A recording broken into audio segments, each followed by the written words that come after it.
Good evening, all. Myself Sriram Neve. On behalf of Bharat Serums and Vaccines Limited, I would like to warm welcome to all of you, all the attendees, and especially I want to take this opportunity to welcome to esteemed members of Satara OBGY and Gynac Society, especially Dr. Srirang Doifude, President of Satara OBGY Society. Sir, welcome to the webinar of reproductive immunology. Also, I just want to welcome to Dr. Megha Shirsagar, who is the Secretary of Satara OBGY Society. So for to both of you, it's just warm welcome from our side. And Satara OBGY Society member, and today's our esteemed speaker, Dr. Snehal Mane Jagtap. So I welcome to all of you. Just small introduction. It's my pleasure to introduce to ma'am, Dr. Snehal Mane Jagtap. She is MBBS MS endoscopic surgeon, fertility treatment specialist. Dr. Snehal Mane is director and consultant at Jiva Women's Hospital, Satara.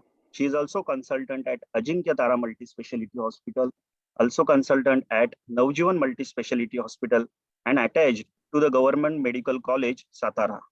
She has also contributed in social services, like every year she is conducting lecture at Yashwantrao Chavan Institute of Science at Satara. Also, she has conducted lectures at various schools regarding menstruation, hygiene, safe periods, nutrition, common adolescent problems. All these problems she has on lectures she has conducted. She also has conducted specialized lectures at Lions Club. Also, she has conducted camps at remote areas also. Ma'am is expert in laparoscopy, microsurgery, infertility treatment, also in high-risk obstetrics pregnancies. So this is a small introduction of ma'am. Ma'am is already well known at Satara. So over to you, ma'am, please. Thank you. Thanks a lot. First of all, I would thank Bharat Serum and Vaccines for hosting me this opportunity to speak today. And also my SOGS President Sir and Secretary Ma'am and all my dear SOGS seniors and colleagues to bestowing so much love on me. Thank you. Thanks a lot. Being blessed. Thanks. So without wasting our time, shall I begin with the presentation?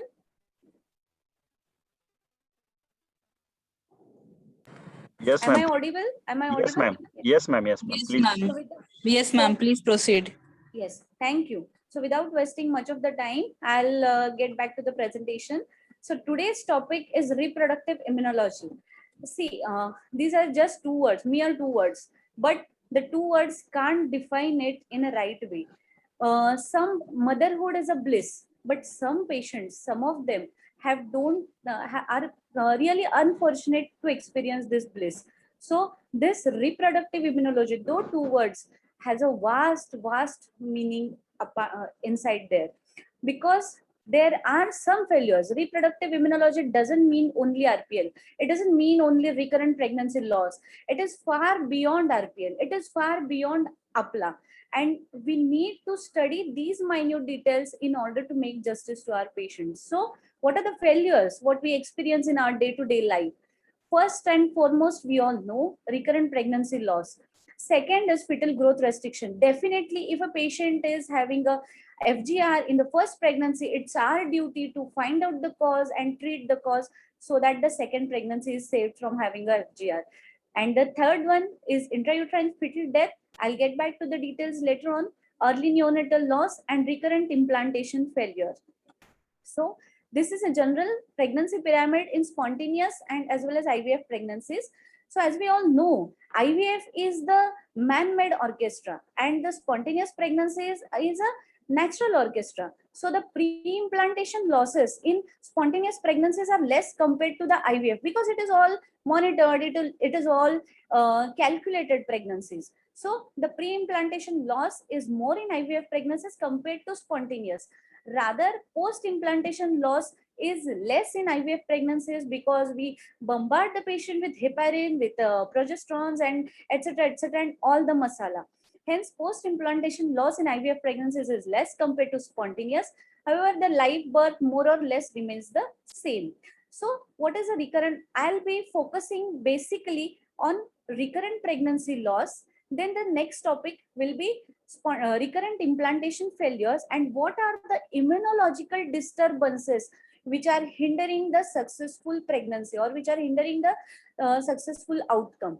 So we'll first get on to the recurrent pregnancy loss. So it is, as we all know, it is more than 3 consecutive miscarriages because before the age of viability, and that age of viability is defined different by WHO and RCOG, that is less than 22 and less than 24 weeks. I may not go into details of this because we already know all these things. Okay, so we all know primary RPL in which there is no previous successful pregnancy, and secondary IPL in which previously there is more than one successful pregnancy.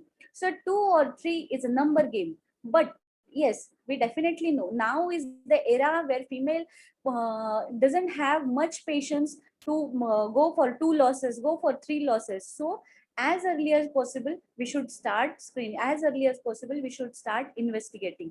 So ISHRE defines it as a recurrent pregnancy loss considered after 2 or more pregnancies. So as we all know, there are different causes, genetic, parental, in which balance translocations are the most common one. We all know anatomical making about 12 to 16%, in which Mullerian anomalies, fibroid, Asherman, cervical insufficiency, and endocrine. This is again very important cause upcoming these days. I'll get into detail why this is important, but this contributes about 17 to 20%. But this is very important nowadays because there are increasing number of cases, increasing PCOS, increasing number of cases of thyroid, diabetes, etc., etc. And this endocrine pathology has some immunological cause hidden in deep. So we need to look after these endocrine causes. So immune also 20 to 50%, which are cell-mediated, autoimmune, autoimmune. This I'll also be getting into detail of that. Then inherited thrombophilias, we all know factor C, factor 5 Leiden mutation, protein C, protein S deficiencies, APLA syndrome, this we all know. And let me make clear about one thing. Infections, especially the torch infections doesn't cause RPL. Note it down, and there is there is not at all requirement to test the pregnancy for the torch infections if it is having a recurrent pregnancy loss. So torch doesn't cause RPL, and hence there is no need to test. Instead, test for the other important things because it is all viral infection, and definitely with the index pregnancy affected, the patient is getting to have IgM and IgG later, and hence it will not affect the successive pregnancies. Hence, no role of torch in present modern science. Okay. So the other thing regarding the lifestyle, obesity, stress, this we all know. Obesity again a very important factor because there is increase of our adipose tissue, again increases the inflammatory markers in the body. How this is important, I'll get back to that theory later on. But keep in mind, obesity or any stress, smoke, may it be smoking, may it be caffeine, or may it be environmental stress, it affects the immunological disturbance at the maternal fetal interface. Then the inherent defects in the embryo or endometrium, this we all know. Okay, and majority, this is regarding the RPL, but majority of them, that is 50% of them, remain unexplained. That is not explained by any of this symptom, any of these causes. So immunological factors may be antiphospholipid anti-syndrome and unexplained RPL. So how does this APLA syndrome acts? Basically, these are autoantibodies, and these are heterogeneous group. They bind to the negatively charged phospholipid. Phospholipids are the cell membranes, right? Okay.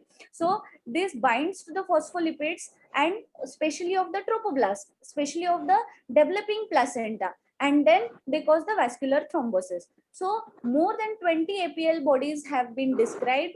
And what is the main thing in today's scenario? We just test for APLA, we just test for ACLA, IgM, IgG, 2 or 3 tests are done, and then the patient is labeled as APLA negative. No, the complete hormonal profile, the complete antibody profile for APLA has to be done. Instead of wasting her money on torch, invest, let her tell to do antiphospholipid antibody panel. So What this I have discussed previously.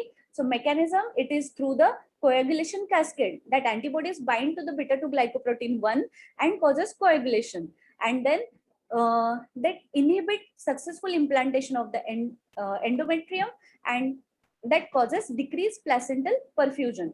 So basically APLA is regarding thrombosis. APLA is regarding formation of thrombi. So if ever you must have seen the histopathology of that placenta which has been aborted, then you may get microvascular thrombi. But there are also abortions depicting fibrinoid necrosis. So why this fibrinoid necrosis happens? It is not due to APLA, it is not due to thrombosis, but they are the unexplained recurrent pregnancy losses. Why do they occur? I'll get into back with the details of this. So antiphospholipid antibody syndrome, in one go, it is one clinical criteria and one laboratory criteria should be there, should be present, so as to label it as a APLA syndrome. So regarding the clinical criteria, we all know there should be a vascular thrombosis, either arterial or venous, and yes, that should be confirmed. And pregnancy morbidity, it may be more than equal to 3 consecutive spontaneous pregnancy losses which are less than 10 weeks of gestation. Definitely other causes we have to rule out. That means anatomical or all your genetic causes, etc., endocrinal causes, this all you have ruled out, and then there is no cause, and along with the thrombosis there is a either it may be a thrombosis or it may be a pregnancy morbidity. So this is more than 3 consecutive or equal to 3 consecutive spontaneous losses less than 10 weeks, or more than equal to 1 unexplained deaths of morphological normal fetus more than or equal to 10 weeks of gestation. That means it may be in the 26 weeks, it may be at the 20 weeks, etc. Or it may be more than 1 preterm births less than 34 weeks of gestation due to previous severe preeclampsia. So that severe preeclampsia that may develop at 26 weeks or at 28 weeks. And getting to the laboratory criteria, see, many a times it happens that sometimes this patient is detected as positive for lupus anticoagulant, but sometimes it is not. Why this occurs? Because for laboratory there must be a stringent collection criteria, and it should be on 2 separate occasions more than equal to 12 weeks apart. So it is not like that it has been tested in within 3 to 4 weeks or within 3 months. So what we all need is lupus anticoagulant positive, anticardiolipin antibody positive, IgM and IgG both need to be tested, and titers more than 40 international units are significant, and anti-beta 2 glycoprotein, this also both of them should be tested, IgM as well as IgG, and moderate to high titers are significant. But yes, there are some patients who show lupus anticoagulant positive at the mid gestation and then they abort, but lupus anticoagulant is negative when they are not having any pregnancy. So this is very important that laboratory should also have a stringent criteria, and we need to reclassify what the patient is actually. So regarding the antiphospholipid antibody syndrome, we have low dose aspirin, low molecular weight heparin, and immunoglobulin. So this we all know very well that supplementing this has been a boon for a APLA syndrome, and we are very much lucky to achieve maximum pregnancies with these protocols. So getting back to the small dose of enoxaparin, I'll just repeat only for the enoxaparin. If body weight is less than 50 kg, you should give 20 milligram per day. If body weight is between 50 to 90 kg, you should give 40 milligram per day. And if the body weight is between 91 to 130, then yes, the dose needs to be increased, that is 60. Because usually we are in the mind that, okay, 40 milligram will suffice, but it is not so. You have to supplement according to the body weight of patient. So ISHRE has also given a guideline regarding the use of low dose aspirin and low molecular weight heparin as soon as the positive pregnancy is seen. See, why this is important? Because all the pathology begins itself when the ovum, when the embryo is formed, when the embryo is in the 8 cell stage.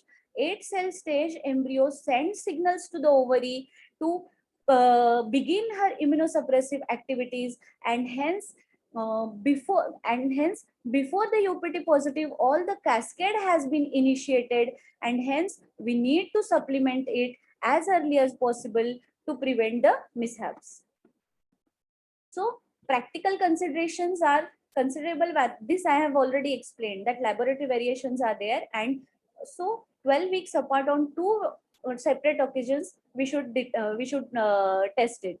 So when to investigate? After two previous losses, and when to start the treatment? As soon as possible. See, though ISHRE gives a guideline, though RCOG gives a guideline that start treatment after 3 loss, but we are not here to sit just only to look for 2 or 3 losses. What we do, we just start the treatment as early as possible so the patient has no other loss.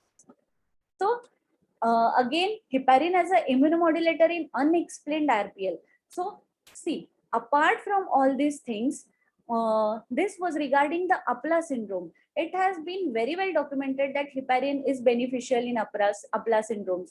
But what is its role in unexplained RPL has studied extensively, and there has been no significant differences in the arms which have been supplied with low molecular weight heparin in the unexplained RPL. I have very fantastic case regarding this. Just keep in mind this thing, that heparin as an immunomodulator in unexplained RPL, no role as such, no significant difference as such by various trials, by SPIN trial, a live trial from UK, Habenox trial from Finland, HEPSA-ASA trial from Canada. All these trials have not found any significant difference. And yes, I have a very special case regarding this. I'll get back to that later. So again, another trial was done. So it showed some benefit, that is decreased a bit, and the miscarriage rate was decreased a bit. So what are the other therapies in APLA syndrome? So APLA syndrome, as we all know, nowadays we supplement methylprednisolone or prednisolone for the IVF pregnancies in order to have that immunosuppressive effect, but it was not found beneficial in the antiphospholipid antibody syndrome. But yes, definitely IV immunoglobulin were found beneficial in especially ANA positive patients, in especially SLE patients. So again, the options in the unexplained RPL remain the same, that we have to empirically treat the patient. We have to rule out all the other causes. We have to rule out IVF. We have to rule out genetic causes by doing IVF, PGD or NGS. Different arrays are there. Different assays are available. So we have to just rule out the genetic defects. We have many endocrine, rule out everything, anatomical, endocrine, etc., etc., etc. And then we have the empirical therapies still in line, that is use of antithrombotics, use of immunological to suppress the immunological factors, use of immunoglobulins, and miscellaneous, that is all masala. So when to call it as unexplained, that I have already explained. We have to perform all sort of tests to rule out whether the patient fits into any of the category or no. So apart from doing the endocrinological test, we have to also rule out anatomical defects, we have to rule out genetic defects, and we have to also consider anti-beta 2 glycoprotein that I have explained. HLA class 2 determination, whether this should be done or no, that I'll get back to you at the lymphocyte immunization therapy. So again, HLA or any natural killer cell theories, are they very important, or do they differ? If ever we do, does it cause some benefit in prognosis of patient? That we'll get to know. So immunological studies, fetuses with paternal antigens, if there is a T, this is the basic, this is a very simplified pro forma of T helper cells. So if there is a T helper 1 response, there is a miscarriage. If there is a T helper 2 response, there is a protection of fetus. So now I'll get back to the main heart of the presentation. See, basically, this all immunological, this is a reproductive immunology, and this all immunological pathology, it happens at the materno-fetal interface. So at the level of this fetal interface, it is regulated by three things. It is regulated by three things. Basically, first by the steroid hormones, second by the immunological things, and third by the metabolic factors. Immunological, it includes the T cells, CD cells. Okay. So regarding first, the steroid hormone group. Now we all very well know there are T helper 2. This is a division of a T helper cells. So we have cytotoxic cells and we have basic T helper cells, that is CD4 cells. In endometrium, in reproductive tract, there are different natural killer cells than the periphery. There are different CD4 cells than the periphery. CD4 cells additionally express CD56 and CD16 receptors, which are very much important so that the fetal rejection doesn't occur. So regarding this, if first thing, the steroid hormone has to control the rejection phenomenon. So who comes into the role? That is progesterone. So what does progesterone does? It helps to increase the T helper 2 response by decreasing the T helper 1 cells and by forming a blocking antibodies which are important so that the fetal rejection doesn't occur.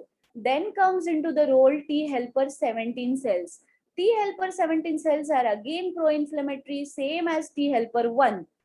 So what happens is, if T helper cells are not regulated, even progesterone will not do anything. The patient is bound to abort. So this group of cells is again very important, and the other one is T regulatory cells. What does this do? Now this is the boss. Nowadays we have found out that T regulatory cells are very important in pregnancy, apart from T helper 1 and T helper 2. They are also called as T reg cells. So these are T regulatory cells, and this is most important for the for the immunosuppressive action at the maternal fetal interface. What happens is, these T regulatory cells, they cause a thymus modulation at the baby's thymus. These cells, when they reach there, they cause some immunomodulation so that the cells are not recognized, the major histocompatibility proteins are not recognized, and the pregnancy is not rejected. So lymphocyte immunization therapy, what we nowadays see, many of the IVF practitioners have started it, lead therapy. So this basically focuses on T helper 17 and T helper T regulator or T helper T reg cells. Okay. So this is the main class of cells again, which are unexplained, which are again not very controlled in recurrent pregnancy losses. At some point, we are able to give some achievement through lymphocyte immunization therapy. But then again, how the cells will respond and how much immunosuppression they will cause is not known exactly.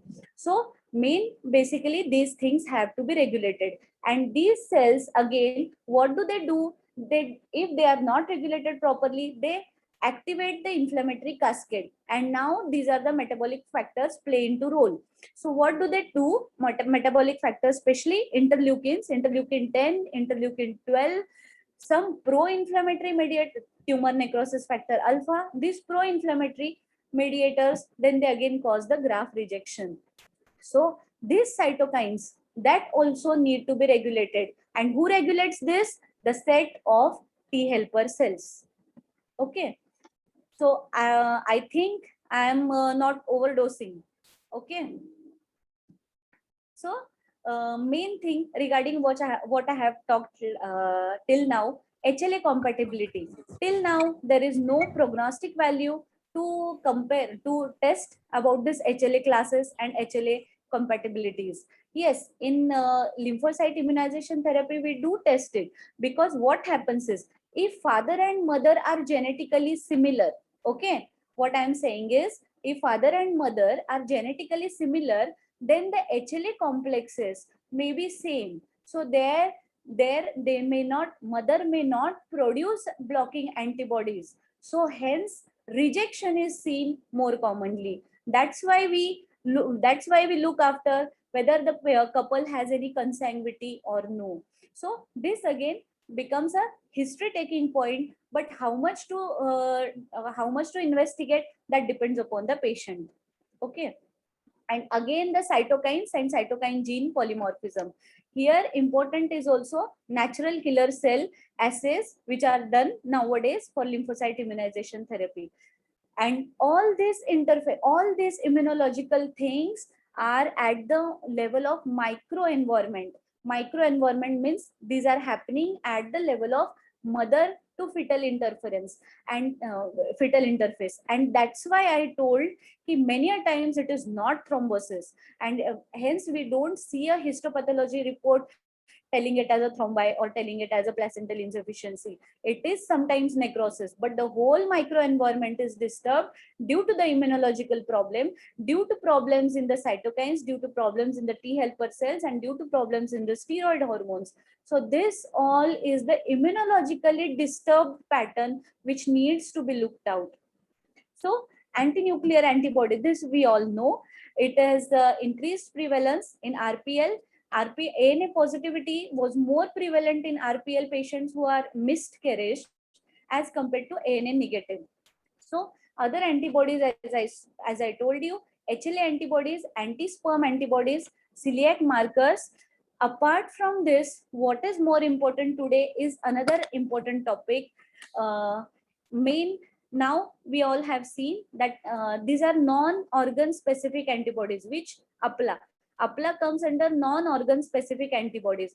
But there are some organ specific antibodies. Reproductive immunology is all about antibodies and antibodies. Okay.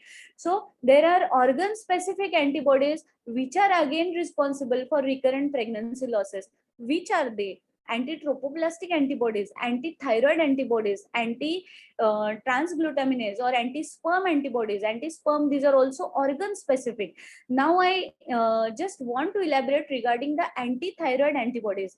Many a times it happens that again was a issue, endocrinological problems or endocrinological abnormalities leads to repeated abortions. And yes, we have seen many a times patient is hypothyroid, at the first visit itself we do her thyroid and then we supplement with the thyroid hormone, but still patient aborts after 2 to 3 weeks. Why? Because along with the hypothyroidism, we need to look after whether patient is positive for any anti-thyroid antibodies. It has been clearly mentioned, it has been proved that any sort of antibodies, either it may be a localized antibody, either it may be organ specific or it may be a non-organ specific, that is meant to cause immunological disturbance and hence a cause for the recurrent pregnancy losses. So if a patient is thyroid positive, we have to do her thyroid antibody assay. And if it turns to be a positive, then we have to keep in mind that patient is at high risk of abortion and thus we need to immunomodulate the pregnancy. So this was regarding the NK cells in the peripheral blood and NK cells in the uterine or endometrium. These are different, but how much their association is with the recurrent pregnancy loss or how much treatment will benefit is not yet clear. But yes, nowadays we do lymphocyte immunization assays so that natural killer cells are also in control. And again, it is regarding the immune therapy. So RCOG has given a clear-cut guideline that paternal cell immunization, third-party donor leukocytes, trophoblast membranes, and intravenous immunoglobulin with unexplained recurrent miscarriages does not improve the live birth rate. So this is regarding the LIT. So it should not be the basic for the unexplained RPL. So regarding the use of prednisolone, yes, we are now using it more frequently for recurrent implantation failures, but how much to use in a RPL or unexplained RPL, known RPL or unexplained RPL is still an enigma. So regarding the intralipid infusions, nobody does this nowadays because it has many side effects as well, and no such beneficial effect. So GCSF, how much this is important? See, where I had done my IVF practice, IVF training, at that time, my sir used to give GCSF, that is available as filgrastim, but it is a bit costly, and the statistical data is not sufficient to evidence the same, and hence not suitable for the patients who are in the lower strata or who are in the poor group. So regarding IVIG, yes, then again, about its mechanism, it does elimination of immune complexes. What are the immune complexes? Now already I have explained what happens at the microenvironmental level, what happens at the maternal fetal interface. So it all depends upon the immunity. So what immunity does it have? Once the inflammatory cytokines are activated, then they activate the complementary pathways, and they uh, activate the inflammatory cascade, and then the activation of complement factors does each and everything, rejection of fetus and everything. So what does IVIG does? It interacts with the open FC receptors and hence prevents the further cascade. It may halt the process of rejection. So IVIG evidences, as we all very well know, that immunoglobulin are used extensively IV in many medicinal disorders, made before prophylaxis, made before substitution, made before therapy. For example, GBS, nephrotic syndromes, or either it may be a hepatitis, mumps, bronchial asthma. Immunoglobulins are used very widely in IV doses. But can we give immunoglobulins in intramuscular therapy? Yes, definitely. IV immunoglobulins are associated with the slight adverse reactions of anaphylaxis. But IM immunoglobulins are totally safe, and maximum plasma levels are attained within 48 hours, and they provide protection for much longer time, that is about 23 days. Usually we need to repeat the injection every 21 days. I am using immunoglobulins. I am saying it. I am since I have started my practice, and to my dead touch wood, I have never observed any adverse effect regarding the same. I repeat it every 21 days so that the effectivity remains longer. So it has no interference with the normal immune mechanism, and it has no risk of anaphylaxis and infections. So regarding the intramuscular vial, it is available as a vial. It is in 2 ml solution, contributing about 330 milligram of the immunoglobulin, and it is all tested, HIV negative and etc. etc. So there was a study done for APLA positive patients on regarding the immunoglobulin therapy. So what all patients were included in that, will get fast to it. Recurrent more than 2 missed abortions, recurrent more than 2 stillbirths, and preeclampsia, remote from term, unexplained abruption, and unexplained IUGR. And the groups were formed according to that. The woman who received immunoglobulin after pregnancy were in the post-conceptional protocol, and the woman who received immunoglobulin in the pre-pregnancy, means during induction, they were in the portal B, that is pre and post-conceptional protocol. That means start your immunoglobulin well before you achieve a pregnancy. Usually what I do is, whenever I call a patient on day 2, I stimulate the patient, and at the same time I give the immunoglobulin single shot IM. Then at again 21 weeks, she comes with the same for a next shot. And then we do her UPT at 30 days, and then we plan to further prolong the immunoglobulin injection according to the pregnancy.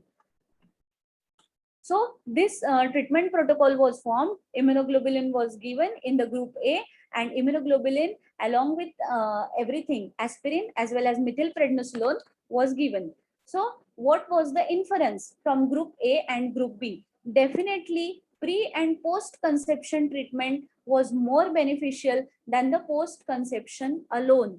But yes, if the patient is not going to come at 6 weeks or say 8 weeks, definitely we can start it later on also. That has some sort of benefit to decrease that risk of IUD, to decrease that risk of IUGR, and hence whenever the patient comes to us, we should think of giving the immunoglobulin before the placental completion, before the formation of placenta. So again, unexplained RPL are unexplained. So scientific evidence, there are many independent risk of further miscarriages, and most important is to counsel the patient, reassure that she is in good hands, and give a psychological support and respect her decisions. See, it is all or none phenomenon. If you are done it, you are a lucky gynecologist. If you are not done it, then you are an unlucky gynecologist. So getting back to the recurrent implantation failure, what is it? More than three or more successful IVF cycles with failure of conception after the replacement of 10 or more good quality embryos. What does it mean, good quality? That means either it may be a day 2 or it may be a day 5 embryo, but it should be a grade A embryo, grade 1 embryos. So the absence of attachment of embryo to the lining of the womb after 2 consecutive cycles of IVF or ICSI or FET, where the cumulative number of transferred embryo was no less than 4 for day 2 embryos and no less than 2 for day 5 embryos, with all embryos being of good quality and appropriate developmental stage. So this we all know. Many patients suffer recurrent implantation failure, and if it looks like a RIF, it is RIF. So there are many causes. I mean, I need not to repeat this all regarding the anatomical causes, regarding the embryological causes, and regarding others, endometriosis or hydrosalpingus. So basically, does immunotherapy benefit in recurrent implantation failures? Nowadays, for recurrent implantation failures, we give all type of masala to the patient: aspirin, glucocorticoids, methylprednisolone, and etc., heparin, etc., etc. But all the use of supporting, all the use of this anti-TNF alpha and all immunosuppressive things has a very weak association. So there were many studies regarding the same, and IVIG was a bit helpful. So getting back to the discussion again, I must say that this recurrent implantation failures, they occur at the normal level also. I mean, whenever IVF patient, we are giving all the masala, all the things. In spite of that, if there are immunological disturbances at the maternal fetal interface, then the patient will definitely undergo abortion in that case. This all depends upon the cascade. This all depends upon the three things, and merely supplementing progesterone will not improve our helper to response, and will not improve our live birth rate, or will not improve our outcome of the pregnancies. For unexplained RPL, we have to think out of the box, so that we know plain heparin is not going to work, plain aspirin is not going to work. So this should be a investigated thing, and we have to look out of the box. So as I explained you, there was a very interesting case with me regarding the unexplained pregnancy losses. So this patient was of primary infertility for 7 years. When she came to me, she was married for 7 years and primary infertility. So she had 2 IVF cycles done in 2017 that were done in Pune, and she had a recurrent implantation failures. That patient never attained a positive HCG. That patient never attained some blood levels for the positive pregnancy signs. So in short, she was a recurrent implantation failure. In 2019, she came to me for the first time. So her AMH was 23, LH was 33. My colleagues, you all very well know what does this AMH 23 and LH 33, how dreaded the combination is. And she was 67 kgs. I can remember each and every detail of that patient. She was 67 kgs. I told her to do a weight loss for 3 months, gave all PCO masala, myoinositol in a dose of 2 grams, full dose, throttle dose, and everything, and called her up after 3 months to look after that, assess her again. She was again 52 kgs. And then for the 4th month, I didn't do anything except for the weight loss and PCO correction for the 3 months. And then in the 4th month, I started with the LH. For the LH suppression, I started with the progesterone. Basically, I don't like OCs much, hence I don't prefer. And I prefer to suppress the LH by simple progesterone. So I started with the progesterone and gave a withdrawal bleeding. Then opted for BNC protocol, and she conceived for the first cycle itself. So I thought I was a lucky gynecologist.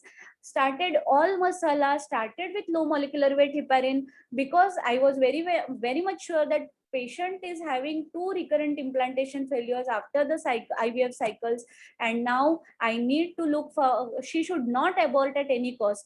Patient had already undergone all the tests for APLA, all the tests. She because the IVF cycles were done in Dinanath, and it all reports were up to date. Everything was done, right from HbA1c, right from GTT, and everything was done. But then pregnancy was going very well, but aborted at 17 weeks. So then again, I was an unlucky gynecologist. Then I gave a break to her, repeated all these things, and patient again conceived in 2020 on the same protocol, BNC protocol. But this time I added injection Bharglo preconceptionally. For this patient, I had done the one protocol. When I told her to do a weight loss, take multivitamins, take proteins, etc., etc., 2 months before induction, I started Bharglo. That is, before the means whenever the ovum is in scenario, whenever the ovum will grow, at that same time I started with Bharglo. And surprisingly, this time I didn't give LMWH, because I was very much sure giving a LMWH didn't also benefited. Hence I skipped this time, and now the patient is 34 weeks, 3 days before she has received steroids for the fetal lung maturity. So this was a breathtaking case. Again, I also have one G3P1D1A1 for secondary infertility since 3 years. She conceived on simple letrozole. She was not ready for empirical low molecular weight heparin. She is from Kalushi, a poor patient. But then I started her on injection Bharglo at the UPT positive. And rest, ecosprin, arginine, and sildenafil, I required it in later gestation, because there was some component of IUGR in the later pregnancy. There was some component of IUGR developing at 32 weeks, 30 to 32 weeks. So at that time, I added sildenafil and arginine. But this patient went in labor at 37 and delivered a healthy male of 2 point, though the weight was less.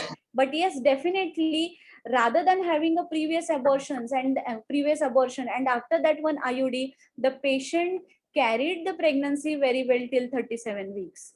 So this was again a important case. In this patient also, only ecosprin and Bharglo till 28 to 32 weeks was given. So the take-home message is, reproductive immunology is very poorly understood, and unexplained event is an enigma for gynecologists. We sometimes do a lot in thinking of goodwill of the patient, but many a times things are not in our hand. But yes, we have to think out of the window, not merely sticking to heparin and not merely sticking to aspirin. We have to look for the other immunological causes also, especially adequate investigations regarding the same. And intramuscular immunoglobulin, as I have discussed, shows promises. Thank you. Thank you, ma'am. Thanks a lot for such a nicely explained, informative session of reproductive immunology, which is, I think, it's a most complicated subject, but you make this very simple, ma'am. And your case studies also, it really helps. I think many of the junior and other gynecologists will help because of your these case studies also, ma'am. Ma'am, today we have almost all the more than 50 gynecologists from Satara. So thank you. Yes, ma'am. Today we have my esteemed doctors from Satara, like Dr. Anjali Manerikar, ma'am, Dr. Mahananda Shetty, ma'am, Dr. Smita Kasa, Dr. Shirish Fatte, sir, Dr. Vilas, sir, Dr. Uttam Kadam, Dr. Dhananjay Bode, sir. Also, we have Dr. Milin Shah today. Thank you, sir. Dr. Thank Sagar you. Kataria is also It's there. my Kataria ma'am is pleasure also there. to speak in front of my seniors. Yes, yes. All the senior gynecologists are here, ma'am. Really, you are most fortunate. Yes. You did very well. Is also there. Thank you, sir. You did very well. Yes. Thank you, sir. Thank you.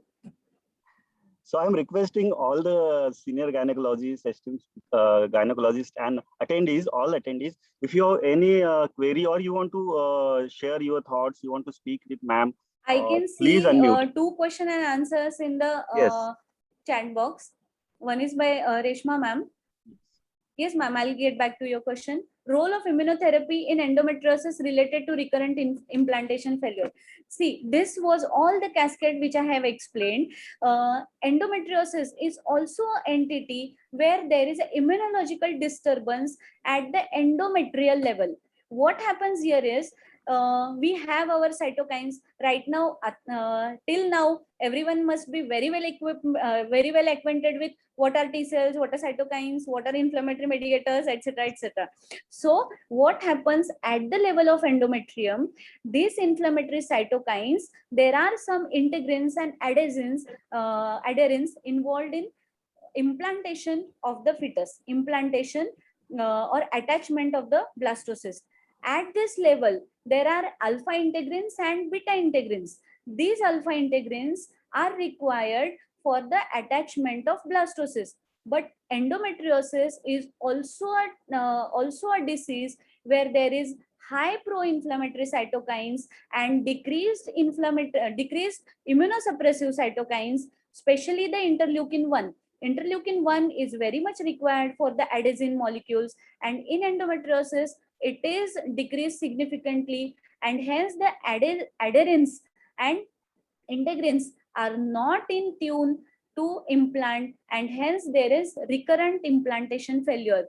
Definitely, role of immunotherapy will help in this. What will immunotherapy do? What will this do? It will regulate the T cells, regulate the T helper cells, that may be a T regulatory, and then it will regulate, on the contrary, it will regulate cytokines, and then it will be a proper immunosuppressive effect to supplement, to improve the adenosine or improve the integrin and adherin function.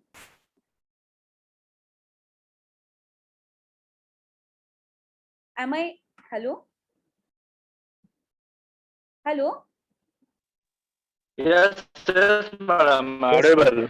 Yes, yes, ma'am, audible. Was I up to the mark of explaining this, or shall I go into detail? Reshma ma'am, you can unmute if you want to speak with ma'am. Okay.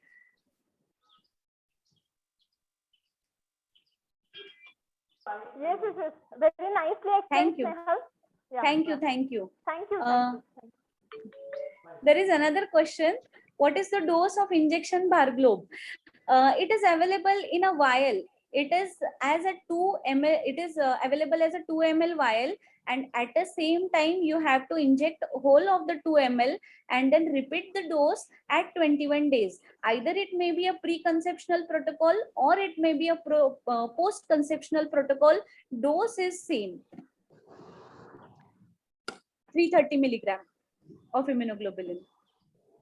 Then Thank you. Dr. Manjusha Deshmukh ma'am, please unmute and you can speak, or Gauri ma'am also.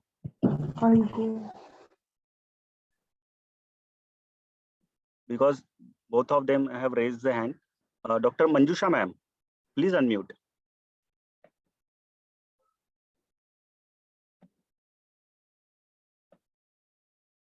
Gauri ma'am. Also, any other attendees, any other doctor, please, if you want to speak with ma'am, if you want to ask any query, please unmute and you can ask your query to ma'am.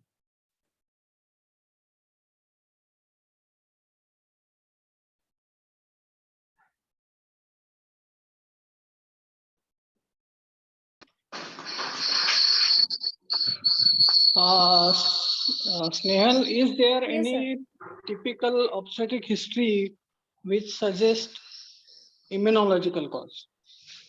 yes, sir. Many a times, what is basically what we have observed till now, what I do is, any patient of IUGR, any patient of IUD, in which cause is not known. We have investigated and her sugars are normal, her everything is normal. But then also patient is, it is unexplained IUGR, it is unexplained IUD. In such cases, I do start immunoglobulin at the first visit only.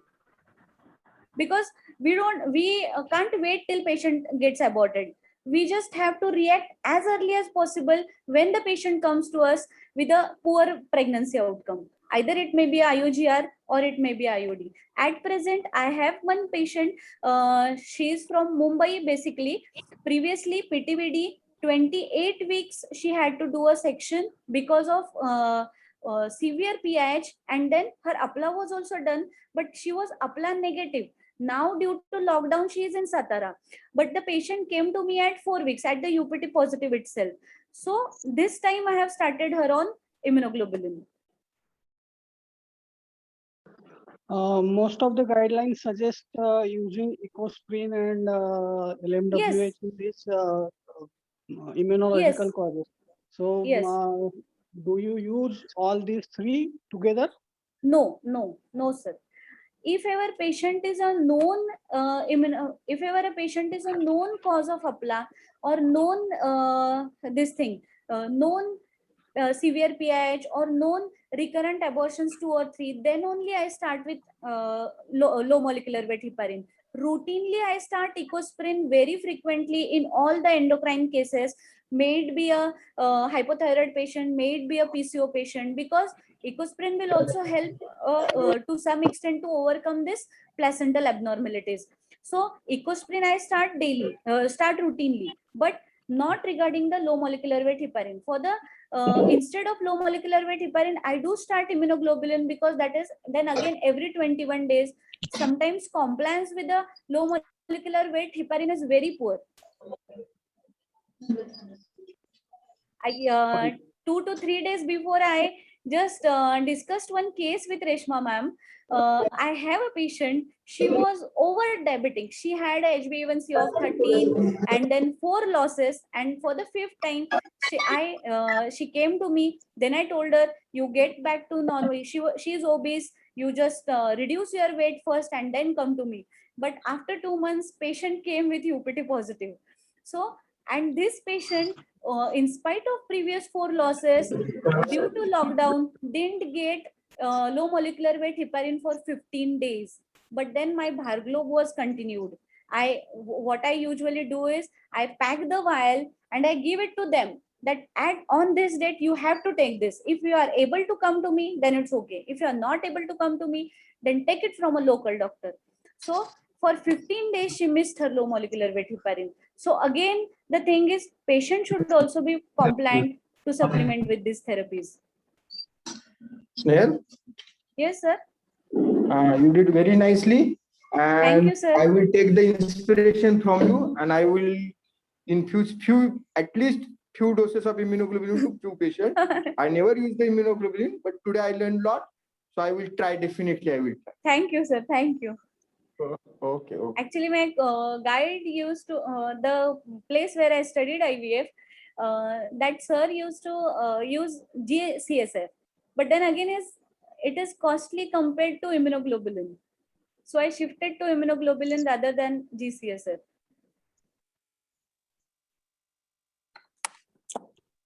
Ma'am, one more question in chat box, ma'am. If you see from Dr. Sneha. Yes.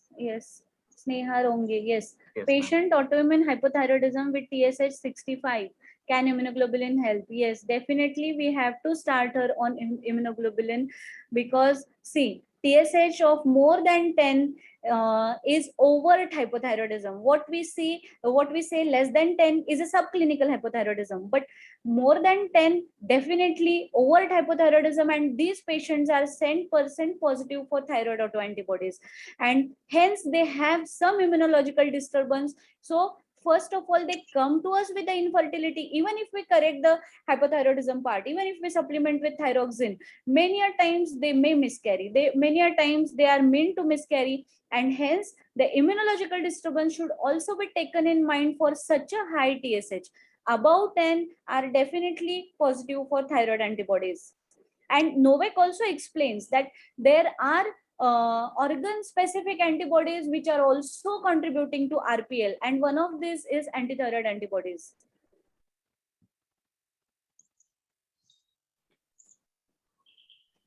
Dr. Sneha, you can unmute if you want to ask. Hello.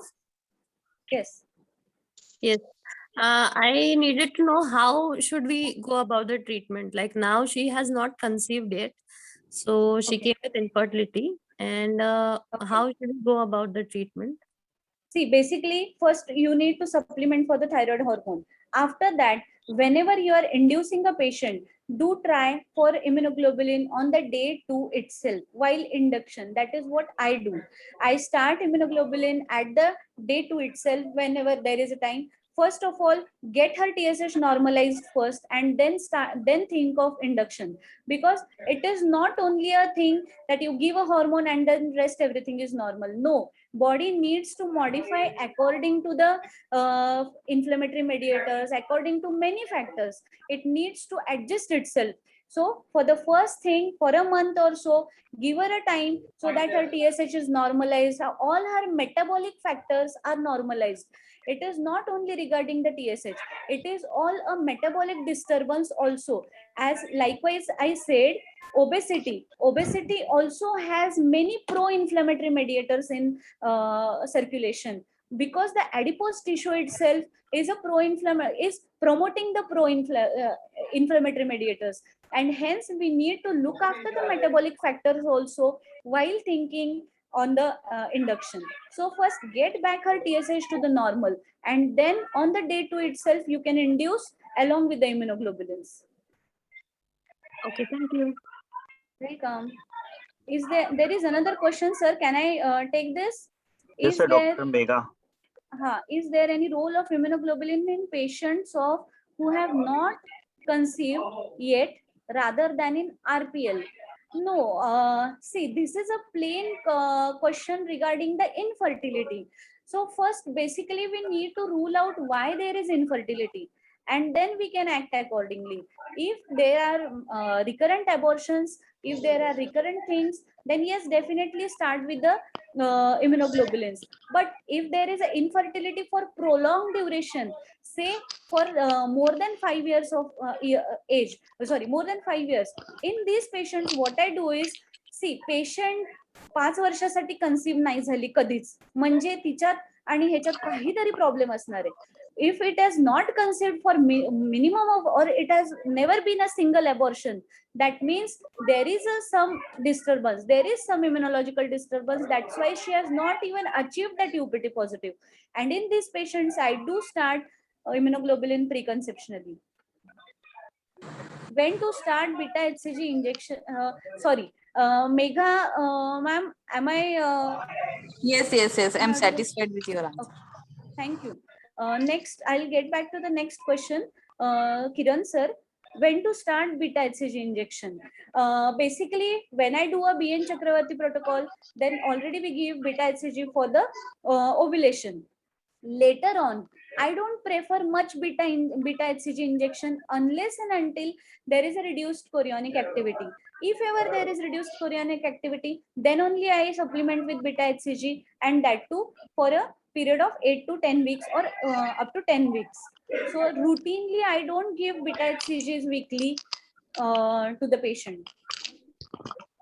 Kiran sir, please unmute. Because you can speak, sir. Because then what does beta HCG does? Beta HCG stimulates the corpus luteum. It is secreted early in the pregnancy.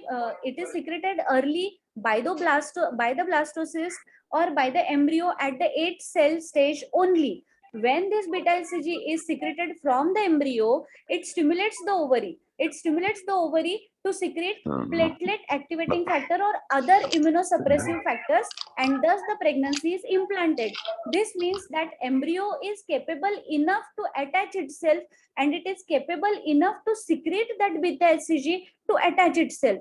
Then again, the question is regarding the support, how much it is given by the beta HCG. So nowadays we supplement with the dihydrogesterone, hence the support is robust, support is strong. So usually I don't prefer beta HCG injections unless and until there is a reduced chorionic activity. That means maternal corpus luteum is not producing enough progesterone, and whatever we are supplementing is not adequate. In that case, I start beta HCG. Kiran sir, Thank you. ma'am, we have another question from Dr. Manjusha Deshmukh, ma'am. Okay. Please.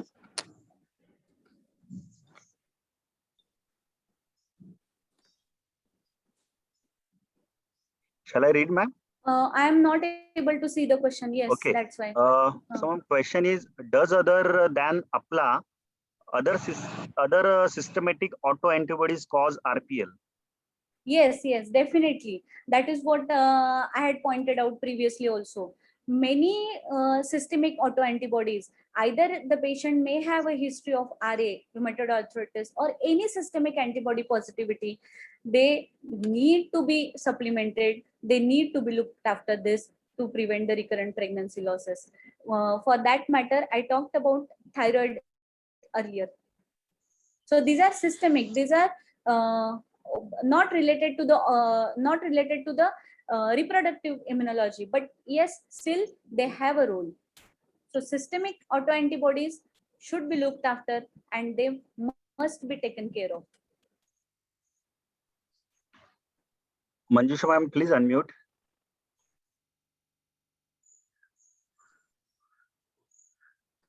Manjusha ma'am, hello. Are you there, ma'am?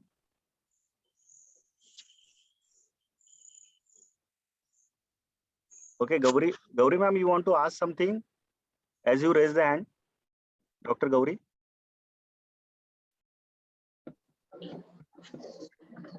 Yes, Manjusha ma'am is here.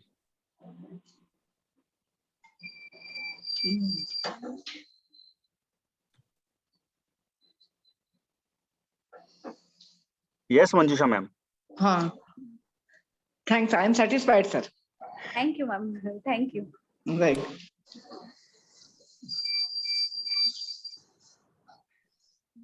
One compliment, ma'am, for you. Too good explained. Yes, Difficult thank topic you. made easy. Thank you. Basically, reproductive immunology is far beyond that. Means if you will go on reading it, you will find 2 days also which are less to read it. But it's very interesting.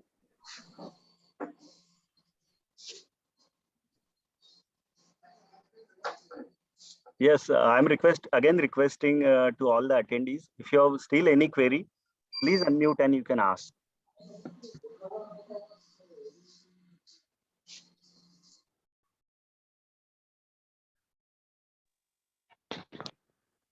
Hello.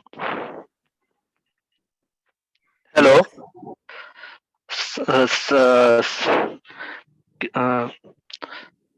Doyapur sir, requesting to you some or Meda madam. Hello, Shankar. Yes, sir. You are not audible. Please speak again. Yes, Doyapur sir and Meda madam, some valuable words for. Yes. Just want to listen something from. Acha. Yes, ma'am. It's my biggest pleasure. Yes, Srirang sir. Doyapur sir, please. If you speak something, it will be great honor. Please, sir. Or Medha ma'am, please. Yes, I would speak. Yes, Am I audible? Yes, ma'am. Yes. First of all, thanks, Nehal. Thank you, ma'am. Thanks a lot.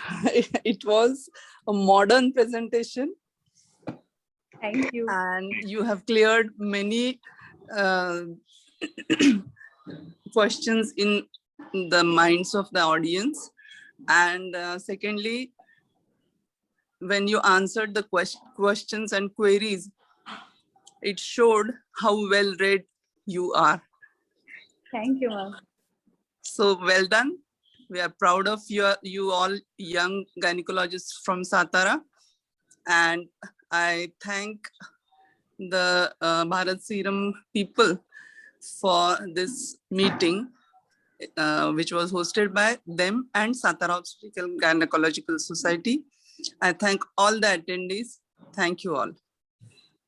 Thank you, ma'am. Thanks a lot for your appreciation. Dr. Sriranga Doipude, sir. Sir, want to hear something from you. Sir is there? I think no, sir is there. Okay. Okay, sir is not here. Ma'am, another question is there in chat box from Dr. Sneha. Cases where you prefer LMWH. Just a second. So it is not a war between LMWH and Bharglobe.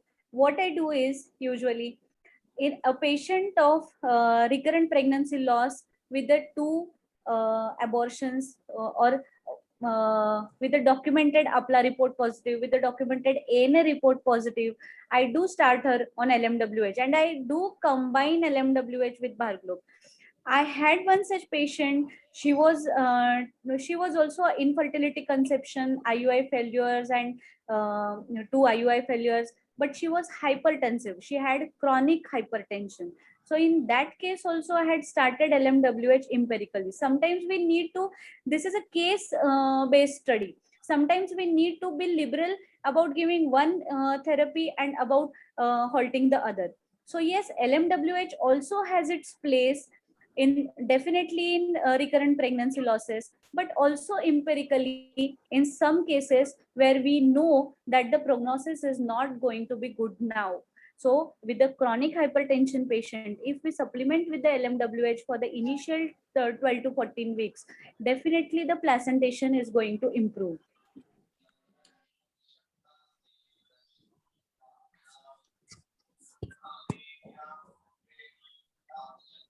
Yes, Neha, So ma'am. we should supplement. So we should supplement with this. Okay. Hello. Hello. Yes. Yes. Manisha Babar madam is there also. Madam is also good prescriber of Bharglobe. Madam, you can add your valuable. Hello. Hello. Yes. Yes. Manisha, ma'am. If you share your experience, ma'am, it will be great. Dr. Snehal is also here. Dr. Manisha Babar, ma'am, please.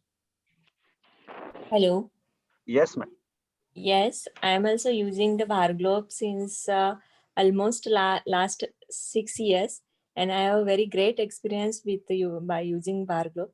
I had one patient. She was almost 10 years of infertility, uncontrolled diabetes, and for that I have already tried LMWH and all those masalas. But once in the last try, I have added up Bharglobe pre-conceptionally, and now she delivered last week only with a healthy male child. Nice, ma'am. Same was my patient. Even on LMWH, she aborted. So yeah. But one query is up till which weeks? Right now I am using it up till 34 weeks. I am giving Bharglobe every 21 days. Yes. Can we reduce that period because it is a too long period?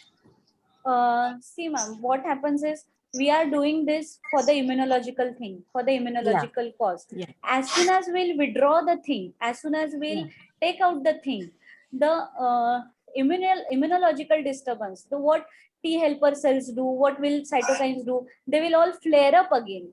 And hence, my suggestion is to keep it till 36 weeks. What usually I do, I keep it till 36. I prefer to give it till 36 weeks so that after 36 also, even if she delivers, even if she has, there is no issue. Thank you, ma'am. Thank you. Sir, Vilas Paltwe sir is there, sir. Sir, you are valuable. Hello. Hello. Huh? Hello. It is absolutely very, very informative. and some new addition of therapies. Some of the differences between HM that barglobin, and really it is helpful for many patients. I am experiencing this barglob for last 7 years, and I'm getting very nice results. Thank you, sir. Also, Kalpana Chaudhary ma'am is there. Hello.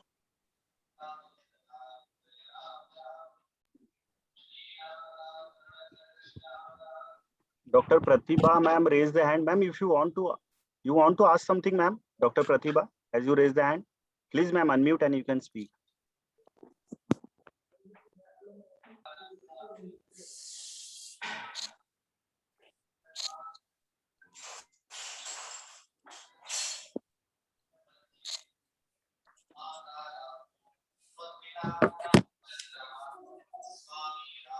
Okay. Dose of immunoglobulin. Yes, ma'am, it is available as a vial of 2 ml comprising. Hello. Yes, ma'am, you are audible, please. It is available as a vial of 2 ml comprising of 330 milligrams of immunoglobulin. This we have to give intramuscularly. The half-life, its life lasts for 23 days, but we need to repeat it every 21 days. It is a single dose vial. Thank you. Yes, Pratibha ma'am. Yes, sir, it's okay. Thank you, sir. Thank you, ma'am. Thank you. Ma'am, one more honor is there for you. Someone right, Bharat Serum is really fortunate to have such an eminent speaker like Dr. Snehal ma'am. Thank you. Please organize more such webinars in Satara. Thanks a lot. Ma'am, it's Thanks only a lot. because of you. Thank you. Really great. Today's question answer session was also really going into such a well manner, most informative for all of us. So I'm again really want to thank to all the attendees to interact with Dr. Snehal, and Dr. Snehal also thanks a lot to resolve all the queries which has arise from our today's attendees. Thank you very much. I would also like to thank you, Bharat Serum, for giving me the opportunity, and of course, thanks would not be completed by not taking the name of my SOGS, beloved SOGS family. Thank you, SOGS, again. Yes, ma'am. We also want to thank to Satara OBGY Society and Dr. Snehal ma'am to provide this opportunity to provide a scientific platform for today's webinar. It's because of you and Satara OBGY Society we have did it. So thank you very much, Satara OBGY Society and Dr. Snehal, and thanks a lot to all the attendees who spares their valuable time from their busy schedule. Thank you very much. Today we have our ma'am. Today we have our Vice President also, Mr. Chandra Venkat Raman. Sir. Okay. No, just requesting you to. Yeah. Good evening, ma'am. Good evening, ma'am. Good evening. Good evening, Ma'am, sir. in fact, I have a question. I don't know whether I can ask. Yeah, definitely. Yeah, I missed the first part of it. Possibly you might have explained. It may appear to be repetitive, but if you can enlighten on one aspect of it, that is, do you have a defined protocol in your clinical practice protocol, what you adopt between on how and when you choose the how part of it? I understood. I think you were speaking about recurrent pregnancy losses, where unexplained recurrent pregnancy losses is what you were speaking about. But do you have a protocol when to start? For what patient type, when will you start? For example, do you have a different time of starting the human immunoglobulin for different patients? Do you have any such protocol, ma'am? Would you mind sharing that? Yes. If ever the patient is of bad obstetric history, I start immunoglobulin far much earlier in the pregnancy. That is, if the patient comes to me during the induction period, date, then I start at that time only. But if ever a patient has not come previously, or if she is just having only a IUGR or only a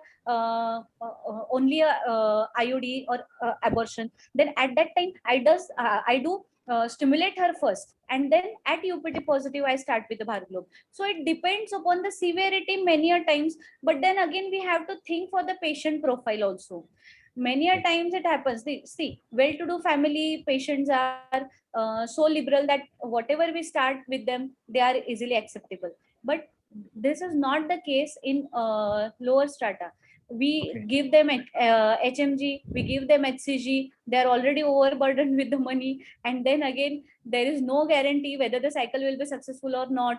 So starting a Bharglobe in them or starting a immunoglobulin early in them is a bit question. So I just see a patient profile and then I start. Okay, fine. So what patient profile you start pre-conception level? I heard you saying at a pre-conception level as well. Fine. Yes, how do you differentiate that?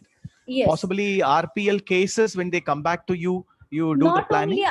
Not only RPL. Yes, any patient. Now, for example, I told you previously, any patient who has not conceived for more than 5 years. See, in her life ever, she had never any abortion. She had never conceived.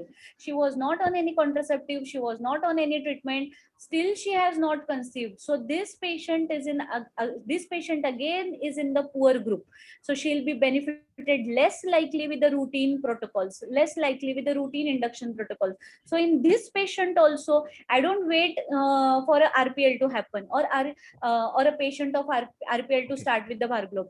These type of patients also. Recently, I had a patient of 9 years infertility. In that patient also, pre-conceptionally, before 2 months, I had started immunoglobulin or Bharglobe.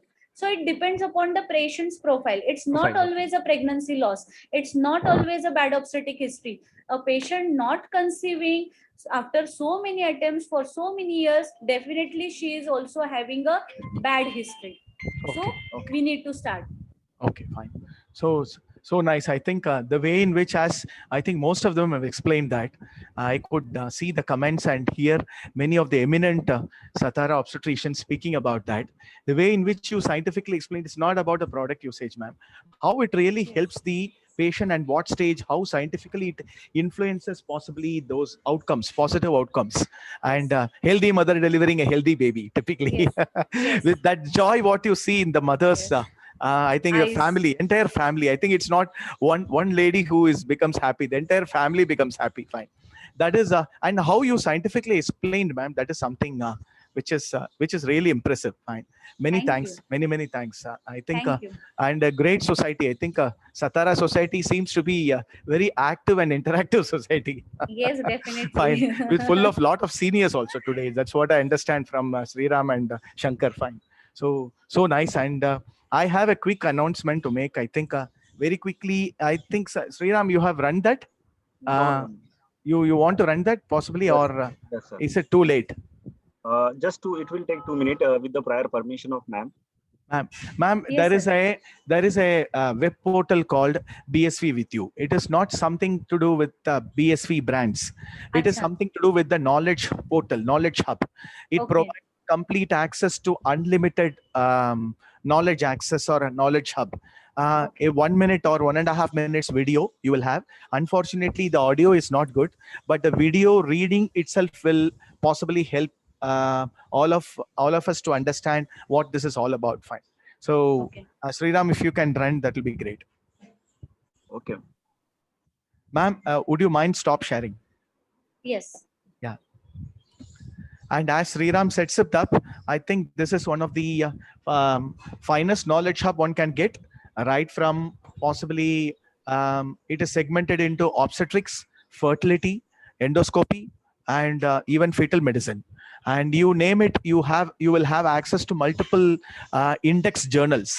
Then Coggy videos, video recordings, and international video recordings, and very interesting topic, updates, latest updates on specific aspects of a particular condition. So, and many textbooks also, for example, soft copy e-books, you will get access to a lot of reputed e-books as well. Fine. So Gotcha. more of it possibly as Sriram. Any issues, or should I? Yes, sir, started. Started, fine. No, I'm not able to see. You have to share. Just a minute.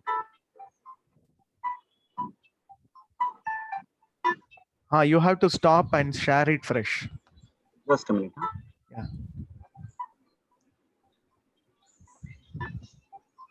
Just a couple of minutes. Yeah, it is there. Yes. Yeah, you can from the beginning. Yeah. Yes.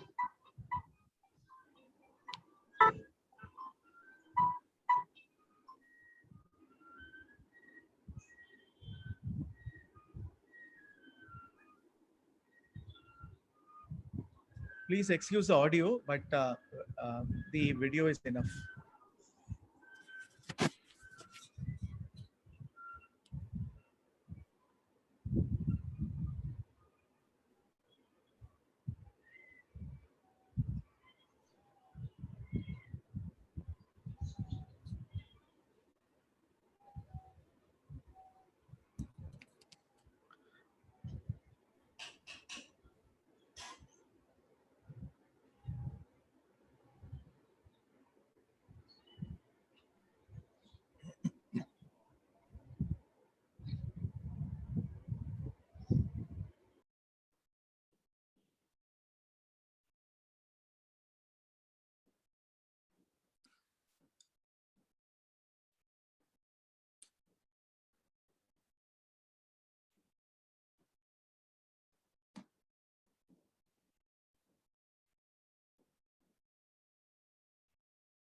For this, what need to be done is you have to log in to bsvwithyou.com. My colleagues will be sending you, all of you, the link.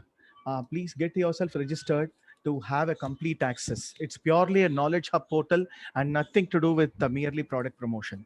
Please benefit from this.